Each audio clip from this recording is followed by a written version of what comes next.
back home, and good evening to all the people on my side of the world.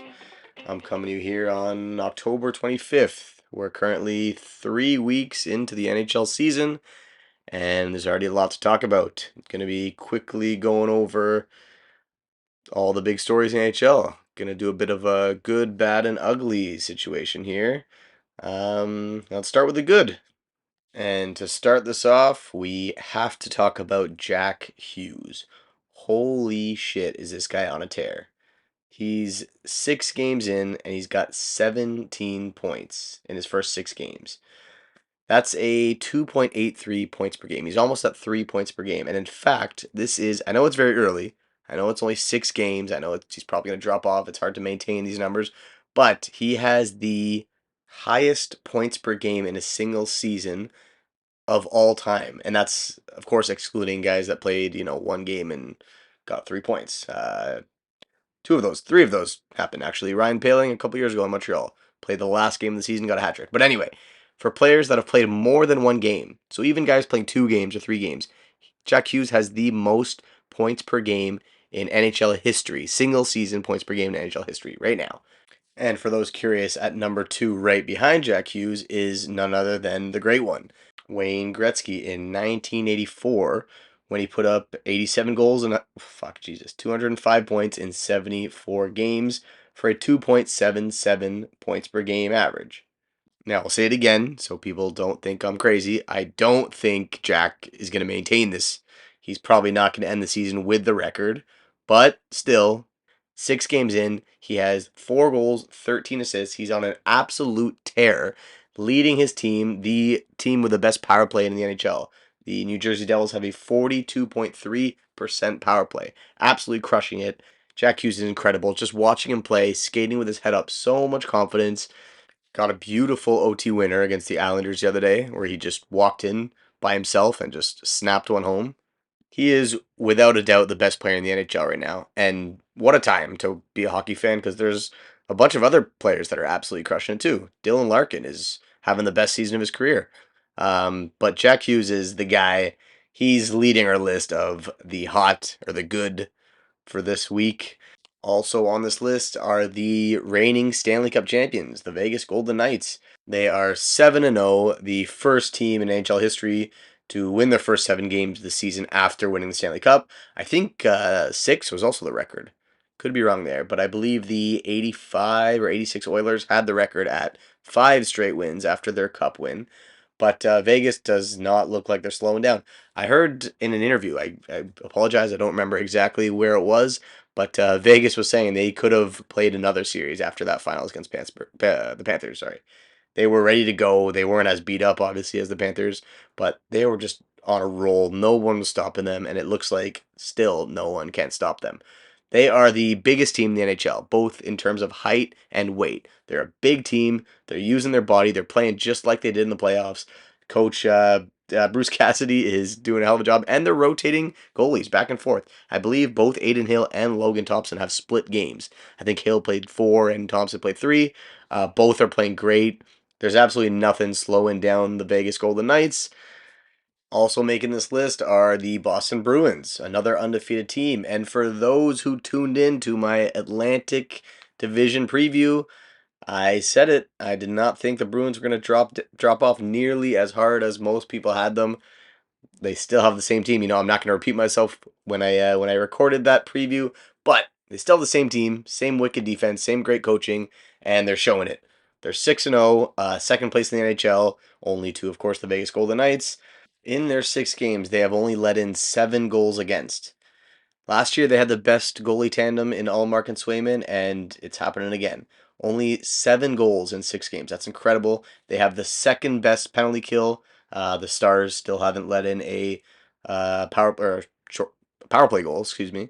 But Bruins have the second best penalty kill. Team being led by superstar David Pastrnak, who's almost at a goal per game. He's got 5 in their 6 games. 5 goals and 3 assists for 8 points. Also right behind him, new captain Brad Marchand, the Rat.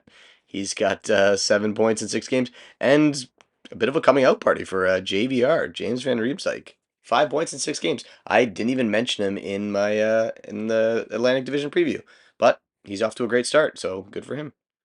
Also on the list of undefeated teams is the Colorado Avalanche. And my God, they are not fucking around. These guys look good. I don't know who's impressed me more so far, Kale McCarr or Mikko Rantanen. The Moose has 12 points in 6 games, second to Jack Hughes in points per game, also tied with Dylan Larkin. But he's on fire. He's got to be the most underrated player in the league. I might have actually taken that from Chicklets, but I agree. A lot of people don't talk about this guy. He's easily a top 10 player in the league, one of the best wingers in the league. And then there's Kale McCarr. Holy shit, man. That goal he got against the Islanders the other day, just the smarts to keep the puck to his side instead of in front of him, just to give Rantanen enough time to stay onside, and then he just pulls it in front, absolutely beats the defender, and then backhands it top shelf. Made it look so easy. Didn't even sell you after the goal. This guy is so good. Can't believe 3 teams passed on him. He went fourth overall to the Avs. And then there's Nate. We haven't even talked about Nathan MacKinnon. Just a huge burst of speed. He's Nate MacKinnon. We know what he is. He's awesome. Also over a point per game this year. This team is not messing around. They've come out hot. And I wonder which of these 3 teams are going to be the last ones to remain undefeated. Kudos to all of them. They're playing great. That'll round out. Actually, you know what? Let's give some love to the Detroit Red Wings. Now, going back to my Atlantic Division preview, I had them a bit lower on my list. I think I had them at sixth in the division. I did. I had Tampa edging them for that last playoff spot. Anyway, the Red Wings are off to a great start, led by Captain Dylan Larkin. Like I mentioned, he's also at 2 points per game. He's got 14 points in 17 games. And then, I'm sorry, Sens fans, but DeBrincat is on fire. 9 goals in 7 games, right up there with Dylan Larkin, leading the way for the team. They're clicking, showing that great chemistry. Probably going to be line mates on Team USA whenever that happens, the World Cup or the next Olympics, hopefully. And then on the back end, they acquired Shane Gostisbehere this offseason. He's been great. 9 points and 7 goals. What a fucking rocket he had against what was that 2 days ago against the Kraken. My God, what a shot! Great pass by Sider. Sider's also playing wicked. He's only 22 years old. I'm willing to put money that he's going to win a Norris someday, as long as Cale Makar slows down a bit. In terms of goaltending, their starter Huso's played 5 games. Honestly, hasn't looked great. Under 900 save percentage. He does have 3 wins, but James Reimer's the one outplaying him. Optimus Rhyme. He's got 2 wins under his belt, including a shutout, and he let in 1 goal. 1 goal in 2 games. He's been great. 963 save percentage. I wonder if they're going to be giving him more games. I'm also surprised they haven't brought up Alex Lyon. I thought he was a great acquisition for them too in the offseason. But anyway, little love for the Detroit Red Wings. Good for them. Always nice seeing an original 6 team doing well, except for the Leafs and the Bruins. Moving on. Let's go to the bad. Uh, you know what? I don't know what to put at bad and what to put at ugly, but let's talk about the Habs real quick. I'm going to put them at bad, even though on the standings they're middle of the pack, but I want to focus especially on their power play. This is one of the worst power plays I've ever seen, and funny enough, they have scored a few. They got 4 power play goals so far. Their power play is at 16.7%, and somehow that's good for 18th in the league. Again, I know it's very early, but it's not the numbers I want to talk about. Watching this team on the power play, it pains me.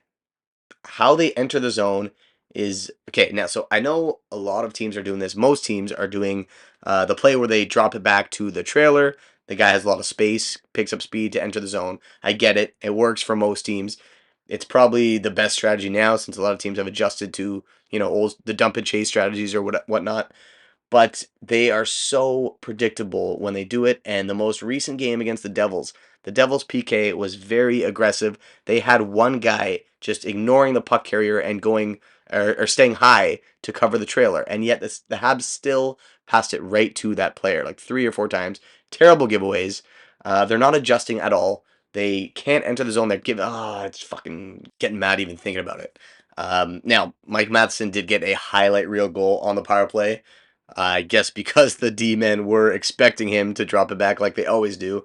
But I'm gonna ignore that goal and still go out and say they need to adjust the power play. Burrows probably time to go, or he's got to change something up.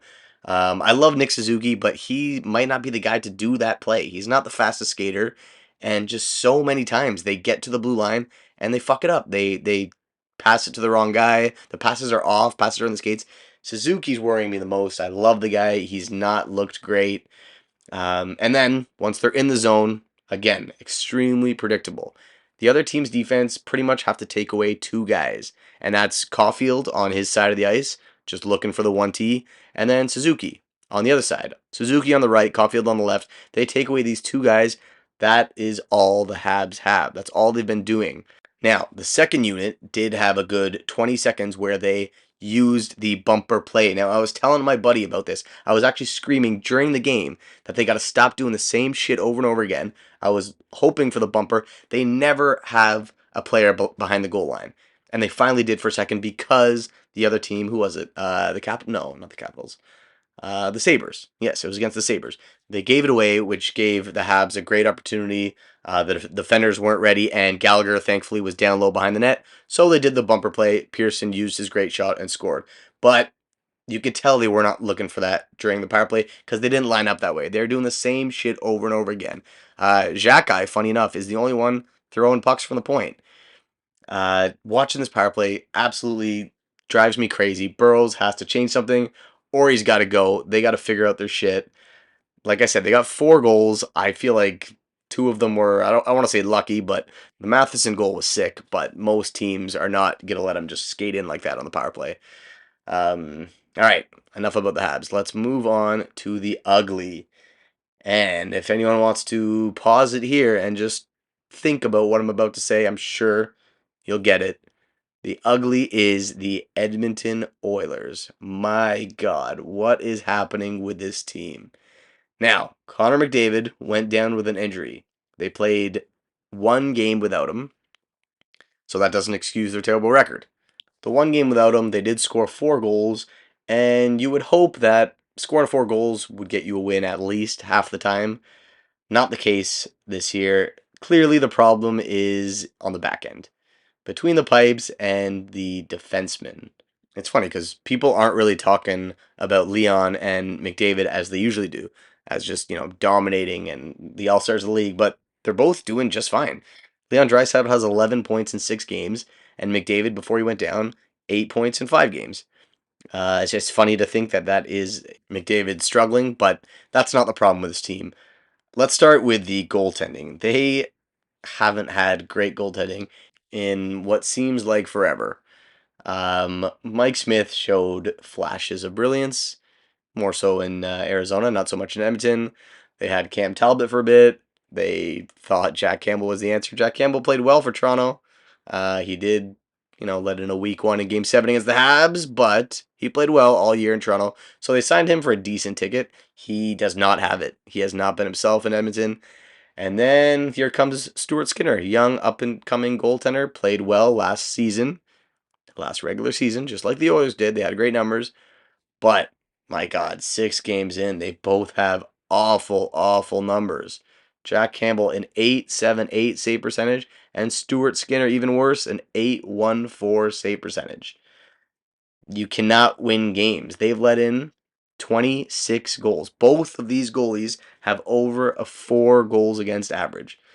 You can't expect these guys to win any games with their goalies playing like that. Now, I'll admit, I've only been able to watch one Oilers game in its entirety so far this season, and I haven't checked out really any of the advanced analytics, so I can't speak much to the defensemen. What I am seeing is that Matthias Ekholm is getting the fourth most time on ice for the D-men. They got CC, Bouchard, and Nurse playing more than him, and that surprises me a bit because this team does not have any issues scoring. So they should prioritize, especially on the back end, their best defensive defenseman, and that's clearly Ekholm. So I'm a bit surprised to see that. But aside from that, their offense is clicking. Their power play, which was the deadliest power play in the league last year, still ninth in the league this year. So that's not the issue. They got to get better goaltending. Now, how do you fix goaltending? I think they got to look outward. Look for teams that might be moving their goalie. John Gibson's the first guy to come to mind. He's a great goalie. He's been in Anaheim for forever. I think they should really pursue him. They got a lot of trade chips, especially forwards. Maybe who knows, Evander Kane, maybe Darnell Nurse. Maybe the Ducks are willing to take that contract. Nurse has a bit of an ugly contract. It's pretty much unmovable, 9.25, and he hasn't played like a $9 million player. But the Ducks have so much cap space. If you package him with some draft picks or other pieces they might need, who knows? You might be able to get John Gibson. Other goalies they could look at. Now, again, I see this guy firsthand all the time. Jake Allen, off to a great start this year. Habs have three goalies in their pipeline. Primo just played the last game and played solid. So if now is the time for the Habs to trade Jake Allen, I think they should take it. And I do think he can help the Oilers. He might not be a John Gibson, he might not be a Vezina winner, but he's played solid. He's won before. He backed up a Stanley Cup winning team. So that's an option. They could also go to Carter Hart. Now, Carter Hart's a young goalie, and he's playing really, really well. So who knows if Philly wants to move him? He could still be a part of that franchise. But I think if I'm a Flyers fan, I want them to sell, which is what they did not do the past 2 years. They should have, and they didn't. They're not making the playoffs this year despite their solid start. So if they can get good pieces for Carter Hart, I would move him. Aside from this year, he never really did pan out, and his value's high. Like I said, he's off to a great start. So Oilers got to look outward. I think the two goalies they have in the system right now are just not cutting it, and they got to get out of this funk. They got to do something, especially in that tough division. They got Vegas tearing it up. LA is a solid team, so they got to turn it around sooner than later. And that's it. That's it for my good, bad, and ugly. Was hoping for this week 3 recap to not go too long. We're at 17 minutes, so not too bad. Great hockey so far. Now will let you guys know I do plan on conducting a little interview in the coming days. Unfortunately, no big names. Like I've mentioned, I am in Seoul, South Korea, so not too many NHLers, former NHLers popping by here. Would love to get Jim Peck on. I don't know if anyone knows him. Former Korean NHLer for the Pittsburgh Penguins. But no, I'm going to have some buddies on who are lifelong hockey fans. I got a Blackhawks fan I believe I'm going to have on very soon. I'm a big, big Leafs fan. I mentioned this again in my first episode, but this guy is a huge fan. He's one of those awful, awful, obnoxious Leaf fans. No, no, I'm kidding. He knows his shit. He's going to be fun to have on. So there's that to look forward to. And I'm going to have a little trivia contest one of these days. I have a bunch of hockey trivia questions.